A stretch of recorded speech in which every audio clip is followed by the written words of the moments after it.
Wanna play hide and clap? നമ്മളെല്ലാവരും experience ചെയ്തിട്ടുള്ള ഒരു ഇമോഷനാണ് ഭയം അഥവാ പേടി അല്ലെ. അതിപ്പോ ചില സിറ്റുവേഷൻസ് ആകാം, ചില വ്യക്തികളുടെ പെരുമാറ്റമാകാം, എന്തിന് പെട്ടെന്ന് കേൾക്കുന്ന ഒരു ശബ്ദം പോലും നമ്മളെ ഭയപ്പെടുത്തും അല്ലെ. നമ്മൾ ഭയപ്പെടുമ്പോൾ നമ്മുടെ ബ്രെയിനിൽ സംഭവിക്കുന്നത് എന്തൊക്കെയാണെന്ന് നമുക്കൊന്ന് നോക്കാം. നമുക്ക് ഭയം തോന്നിക്കുന്ന ഒരു സിറ്റുവേഷൻ നമ്മൾ ഫേസ് ചെയ്യുമ്പോൾ ബ്രെയിൻ അമിഗ്ഡാല എന്നൊരു ഭാഗത്തെ ആക്ടിവേറ്റ് ആക്കും. ഈ ഭയം എന്ന ഇമോഷനെ പ്രോസസ്സ് ചെയ്യുന്ന ബ്രെയിനിന്റെ ഒരു ഭാഗമാണ് അമിഗ്ഡാല.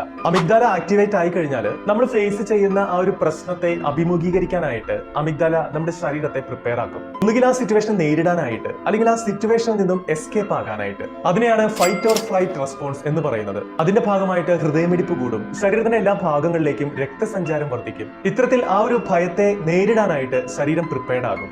ഈ ഭയം എന്ന ഇമോഷനെ കംപ്ലീറ്റ്ലി ഒരു നെഗറ്റീവ് ഇമോഷൻ എന്ന് പറയാൻ സാധിക്കില്ല.